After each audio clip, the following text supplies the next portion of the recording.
Hi, it's Jen from Shabby Fabrics with a really fun project called Log Cabinish.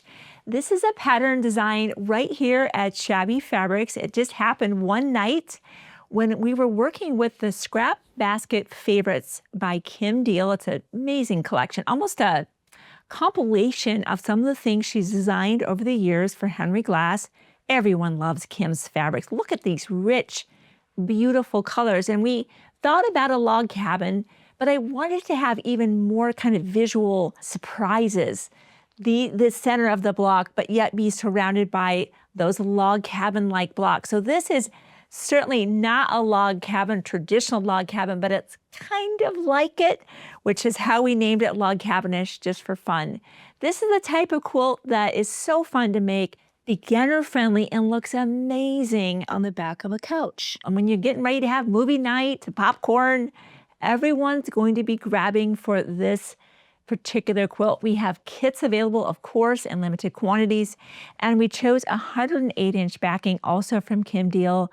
How nice to have a 108-inch backing. No seam on the back of your quilt. Everyone loves that when there's 108 that coordinates with the project.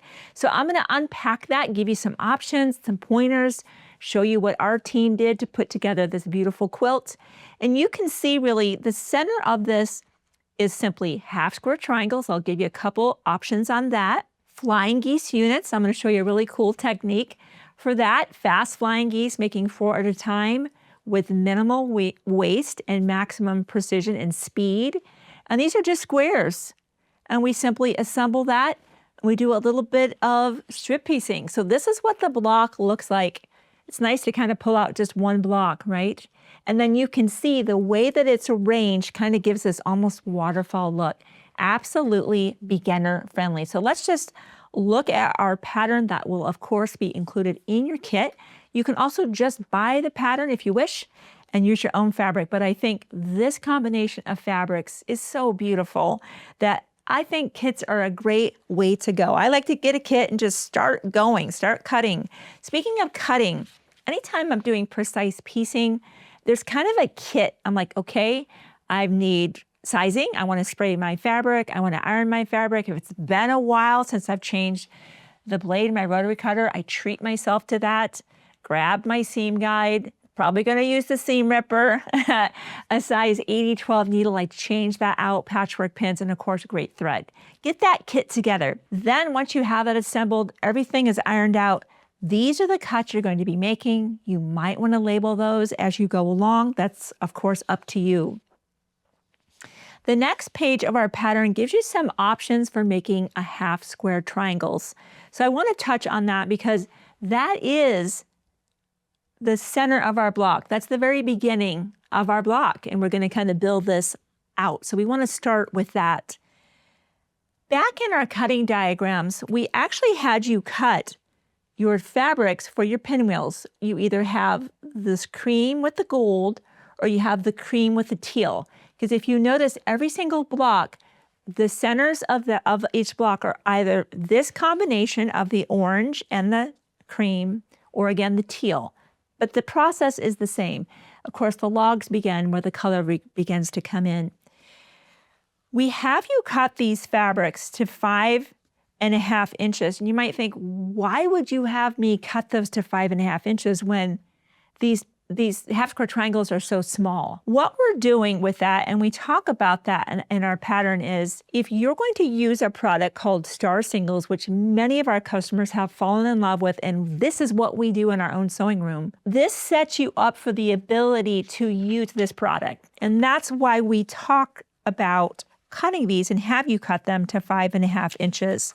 So that when you put your Star Single on, which we'll talk about in just a bit, you have the ability to do that. But if you're like, no, I like making half square triangles the traditional way. Jen talked to me about that. Okay, if that's you and you've already gotten your kit and you've cut your fabrics to 5.5 inches here, all you're going to do is cut them exactly in half, both vertically and horizontally. I would just lay my ruler on to my 2 3/4, make a cut, rotate my mat, and cut the other direction.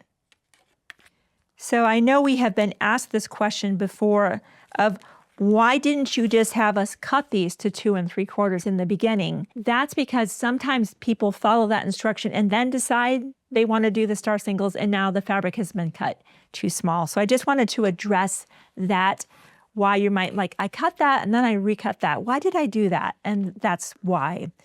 So now that we have these, we simply either draw corner to corner as shown in our pattern, and that's the traditional way that I learned to make half square triangles, and probably the way you learned as well, where you draw the line corner to corner.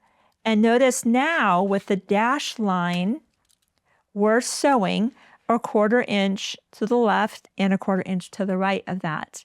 And that's how I made half square triangles for years. Then, of course, you're going to be cutting along that diagonal and you get 2 of those. Well, Creative Grid realized that people are actually a lot more accurate when they sew on the line than trying to find a 1/4 inch left and a 1/4 inch right. And I am certainly in that crowd. And so they have come up with a seam guide.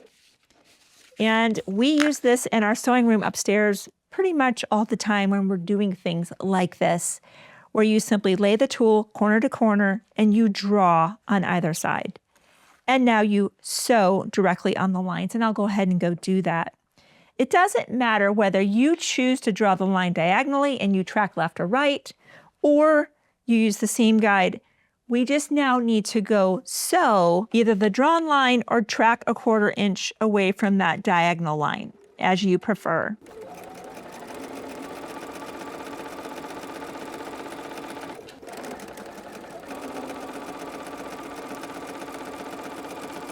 Once you've done that, we simply cut diagonal to diagonal. Let me put this out of the way real quick. And we're going to be very consistent about pressing to the darker colored fabric, whether that's the orange here or that's the teal. Be consistent about pressing to the dark fabric. So warm up that seam, press to the outside. Here's the great news. This is a slightly oversized half square triangle that we will go ahead and assemble into a pinwheel a little bit later on, and then we're going to square that up. So we're not going to do any squaring up just yet. A lot of thread here. I'll clean all that up before we put our block together. And again, I'm going to be pressing to the outside. Now, I, as a matter of habit, trim off these dog ears. It is difficult enough to hit the center of this pinwheel without having extra things like these extra little pieces of fabric that are in our way.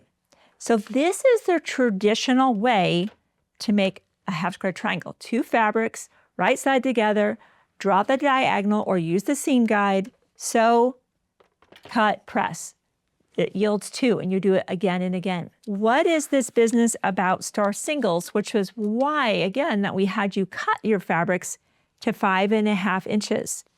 These were cut to 5.5 inches, and it allowed me to lay 1 piece of paper of star singles. These happen to be the 1.5 inch star singles. Just remember that star singles, the way that their nomenclature works is, this is a finished size. So sewn into the block, this is 1.5 inches. So that means, of course, that we would be starting with larger fabric, right? In order to 2 inches. You'll see. Let me work our way through this, and you will see that once we cut this apart, this half square triangle is going to measure 2 inches. And that's how we're going to ultimately get down to a 1.5 inch finish, because we have a 1/4 inch all the way around.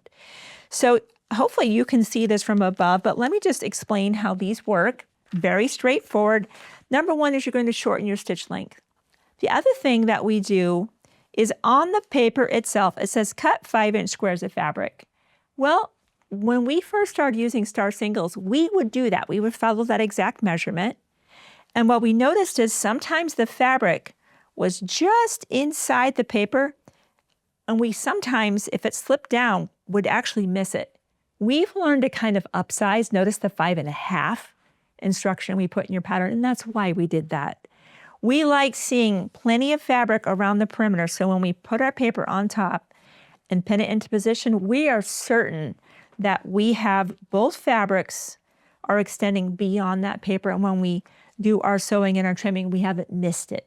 We haven't missed anything. So we always sew on a shortened stitch length, and the tracks really tell you what to do. Here's our number one.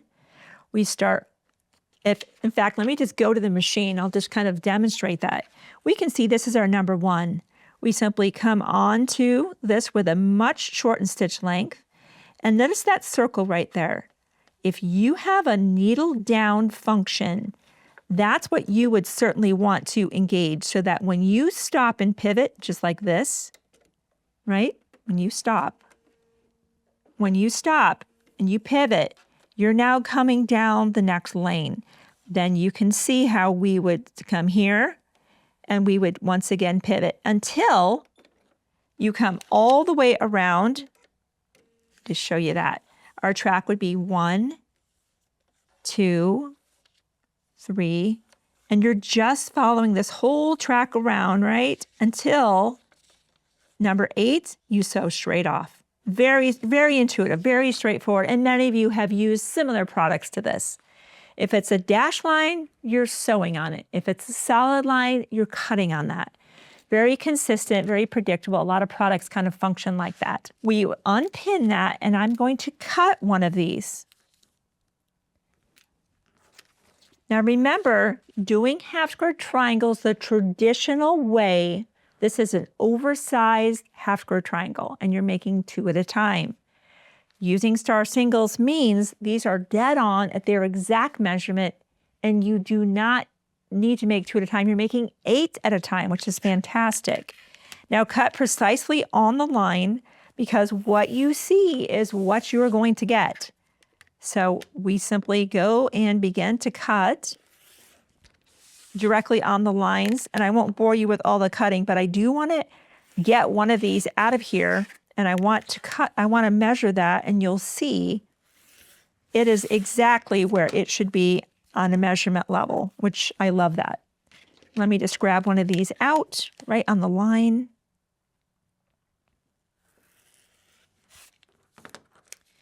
Just fold the paper back, just like so. Get this out of the way, and let's press.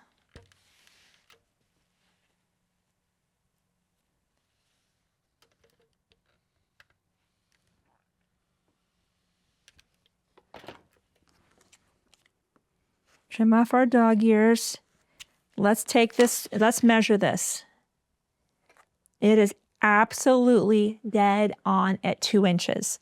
And you can see from this, you're going to get 8 of those. 4 is all it takes to assemble the center unit. So when you are using star singles, you already have a perfectly sized 2-inch half square triangles that now you simply lay out per the pattern. Let's just go run over to that. I'm kind of jumping ahead a little bit. We're going to lay these out, and we're going to be able to sew our top row, our bottom row, and we'll sew that together. If you are taking the traditional route of making 2 at a time, you have an oversized unit here. So I'm going to take you into that. This is oversized. Lay that out. So I always refer to my pinwheel diagram to make sure I've laid everything out correctly. So I like to see the pinwheel. Place this right side together. And because we were consistent about pressing to the dark side, notice how we have interlocking seams. So a 1/4 inch seam allowance, press open, same, right side together. So a 1/4 inch seam allowance, press open. And then here are the other 2 pieces. Definitely refer to your diagram. Make sure you have your pinwheel laid out properly. Right side together, top row. And let's look at what we have. Remember how I said be consistent. pressing to either the orange or the teal, depending on which half square triangle you're doing. And now I have a beautiful lock right there. Love that. I'm going to pin. We're going to sew that. Same thing at the bottom here. Right side together. And let's go sew with our 1/4 inch seam allowance. And I'm going to get that seam guide going because now I really need to bring in that 1/4 inch seam allowance.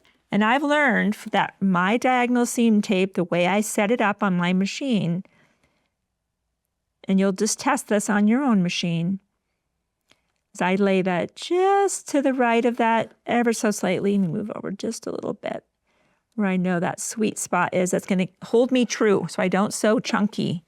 That's my miss sometimes. Okay.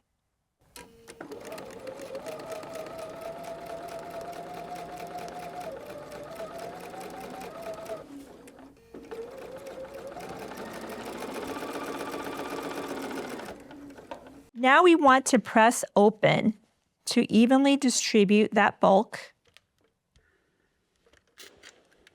And then we'll put our pinwheel units together, or excuse me, our 2 rectangles to create a pinwheel. So let's look at that. Let's make sure we have everything where it should be.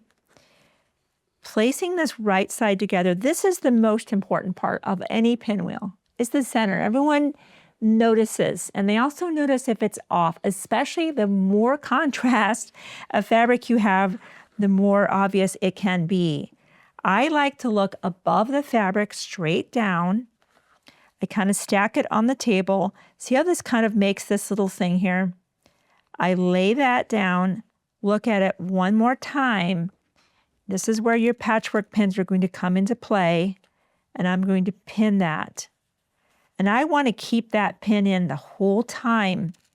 So notice how I've made sure that the pin is back away from the 1/4 inch track of sewing that we're going to do. That's important so that we can leave the pin in the whole time. Now let's go sew that. We want to make sure that we don't get any rolled seams. So make sure everything stays good and flat.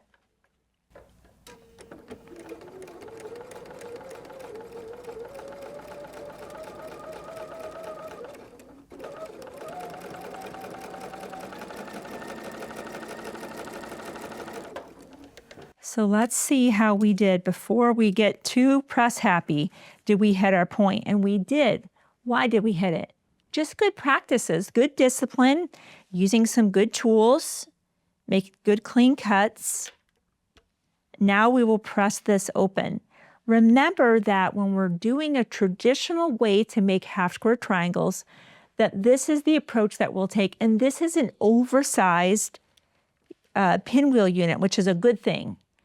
Oversized makes me happy because it gives me some grace, right? I don't have to be so precise about every single thing as far as, let's say that I sewed slightly chunky.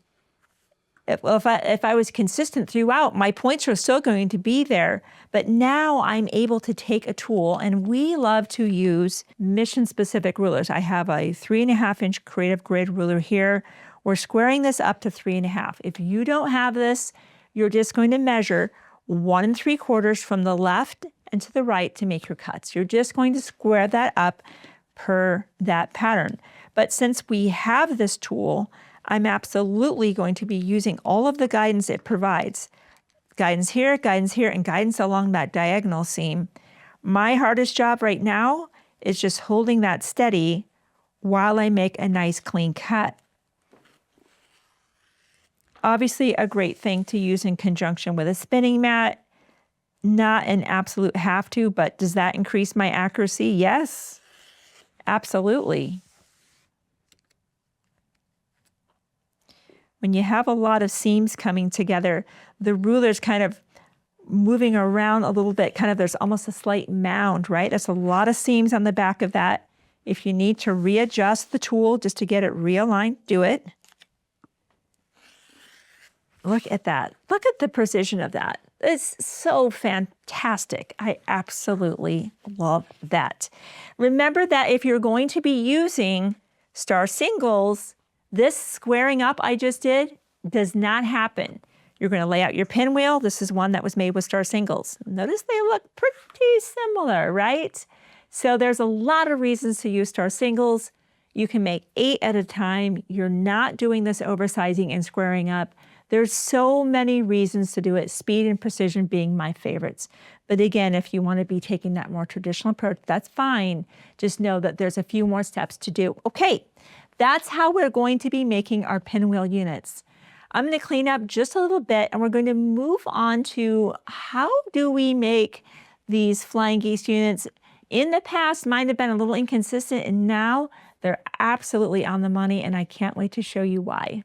For the next portion of our block, now that we have our pinwheels ready to go, they need to be getting some flying geese units. And that's the next part of our pattern is, how do we do that? I used to make them hit and miss, again, one at a time, inconsistent with quality. And now we have learned how to make 4 at a time, and in conjunction with the Ultimate Flying Geese tool by Creative Grid. There is no more efficient way to do that. I will show you what to do, whether you're using the tool or without, and you can decide if this too is a tool that you need to add to your sewing room. So our instruction starts off with a larger piece of our kind of cream and 4 squares cut precisely to the sizes in our pattern here, which happen to be 2 3/4. I've also marked, and I don't know if you can see that from above, I used my seam guide again and laid that and corner to corner on the diagonal, and I drew on all 4 of those. Or you can draw the straight line corner to corner and you sew a 1/4 inch on either side. Doesn't matter how you choose to do that. I'm going to place 1 in my corner down here and 1 in the opposite corner. And notice my lines kind of just one kind of passes to the next. Go ahead and pin in place, which we've done, making sure you're not pinning anywhere that you'll be sewing, and we sew directly on that line. That's the very first step, no matter whether you're going to be using the Ultimate Flying Geese tool or not. This is the same exact step. And we will cut on the diagonal. I bet you were expecting me to do that. Kind of seems to be the norm. And press to the outside.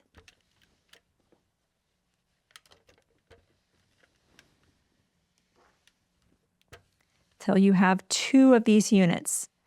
With what we're making with the 1 larger square and the 4 smaller red squares, we're going to be making 4 oversized flying geese units. So we have the opportunity, whether you're doing this traditionally or with the Ultimate Flying Geese tool, these are both oversized. So I wanted to mention that. Let me give that just one more press. Now we've only used the large square and 2 of the red so far. Remember that we have 2 more of those red squares still to go. Now we take one, again, we've already drawn our lines, and we place that right in that corner. Notice those 2 lines are jetting right up through that valley, and just beautiful. And we're going to sew on that line, and we would do the same thing with our second one here. I'll just kind of place that so you can envision that. Now we will have used up all 4 of our red squares and 1 of our larger. So going back to this, once again, we pin, we've sewed on the lines. We will repeat that with our second unit there. And you guess it, we will cut diagonal to diagonal and press to the outside.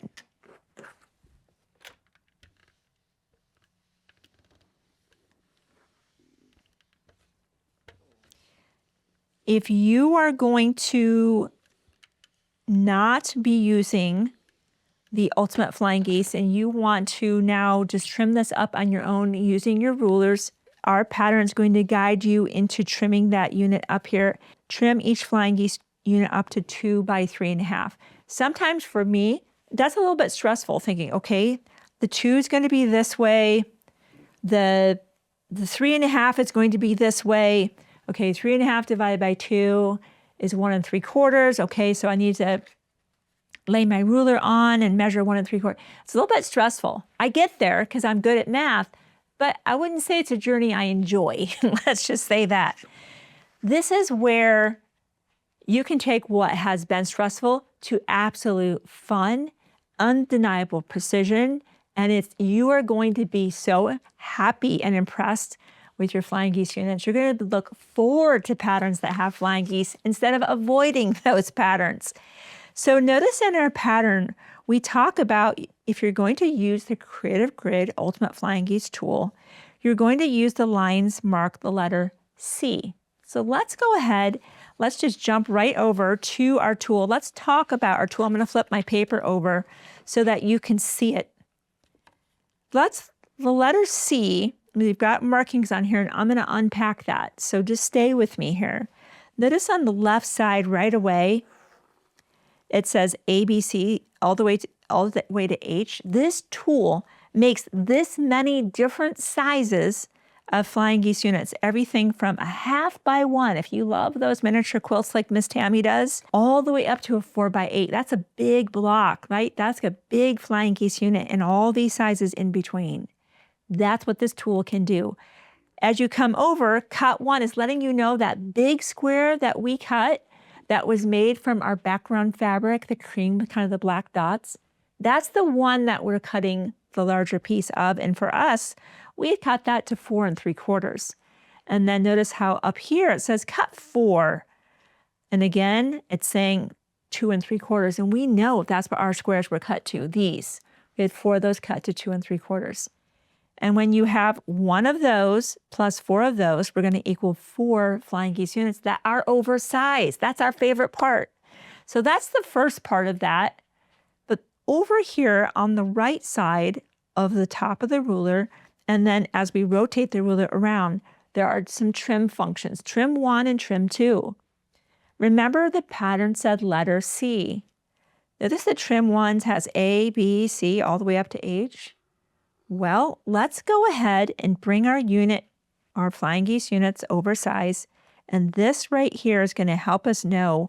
It's going to become very obvious here in just a moment what's going to happen. So we know these are oversized and need to be trimmed. So there's our C, and I'm going to push that dash line up right until it's right inside that beautiful delta that looks like a flying geese. We see them around here all the time in Idaho. Notice how it exposes the right side and the top side only. That's why there's 2 trim functions. The first trim function is to trim the right side and the top. So let's go ahead and do that. Obviously, this works fantastic with a spinning mat because I'm not lifting up my unit. If you don't have a spinning mat, it's not the end of the world. This just helps. It's another step of precision, that's all. Notice that when I turned my mat around, look what came up top, trim 2. A, B, C, all like that. So let's now take our tool so you can see our letter C from above. I'm going to slip this down until, look at that. Let me get this a little more centered on it so it's not looking cattywampus to you from above. That'll help you see it a little bit better. So I'm dropping this in here. In addition to the dashed line, I now have this line, and look what just got exposed. The right side and the top, the other half of this block. Get everything lined up exactly as you wish.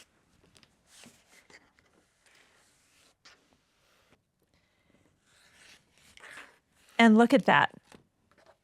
I mean, this is, besides going, that's as perfect of a block as it could be, this is fun. This is fun to use this tool, knowing with absolute certainty and confidence, if you can read this tool and it's easy to read, you can make perfect flying geese units every single time. So as we start to look at our block, right, look at the precision. Remember how, whether you're using the star singles and everything just is the size, or you take the oversized approach, look at how everything is lining up beautifully. It's incredible. And of course, we're going to make more of those on either side when we add our squares. Love that. Let's bring out the others. Let's kind of build our block. We have our other flying geese unit. See how those flying geese units are just perfect every time with the tool. It's incredible. Okay, and we'll lay this out, and I'm just noticing this fabric has a pattern. Notice that's sideways. I'm going to turn that. I like my patterns to be moving in the same direction. Okay, something else to call your attention to. Our patterns now, and this is something fairly new, we are being very overt about showing you pressing directions. You don't have to read it anymore. Just follow the arrows so you can see that the top row, once we have right side together, so 1/4 inch, we're pressing to the outside for the top and bottom row. And actually for this row, to distribute the bulk evenly, we're actually pressing that seam open. I actually want to talk to you about this particular seam right here. Let's just place that right side together. And you can see that really, once again, I'm not just going to pin left to right. I'm going to say, okay, that's a very tender spot I want to hit. I'm going to pin here first. And then pin left and right. So the 1/4 inch, and see that little X right there? That's where the needle needs to pass, or just to the right of it as I'm sewing. My eye is looking. You don't want that needle passing here, or you're going to clip that point. So that's just something to keep track of. Something I want to mention. Let's just actually go sew that. I'm going to heat that up. I want to show you up close. This is the spot that I'm talking about. Might be easier for you to see that if I actually have that marked. I can see my thread coming in. It's right there.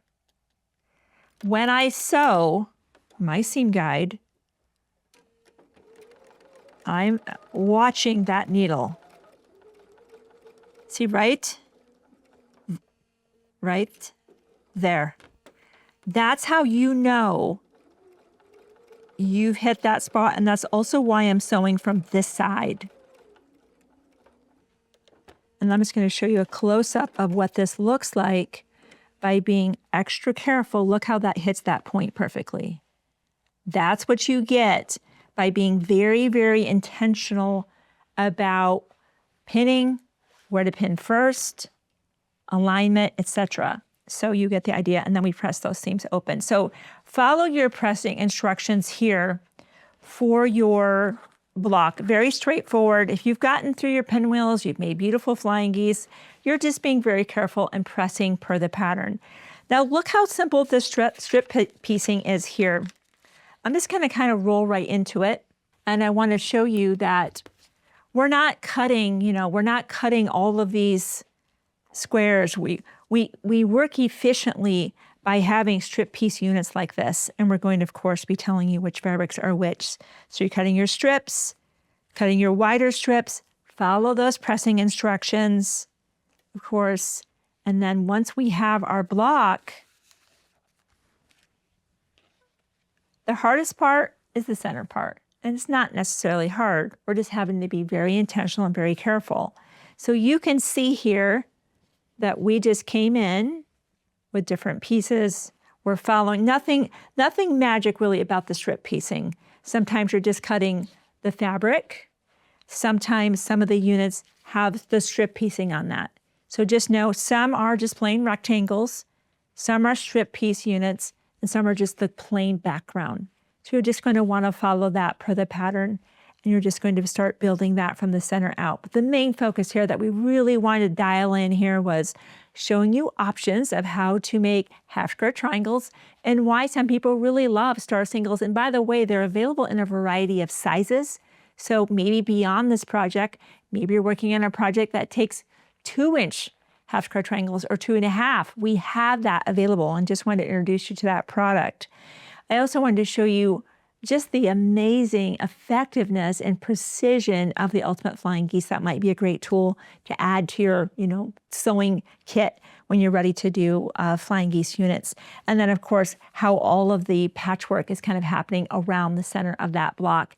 So thanks for giving me part of your day to show you how the log cabiners blocks are actually made. You can see they are beginner friendly, and they're made so much simpler with the Ultimate Flying Geese tool and those 1.5-inch star singles. So head to the website now, Kits are limited as always. Be sure to pick up your backing, any notions you might need, and subscribe.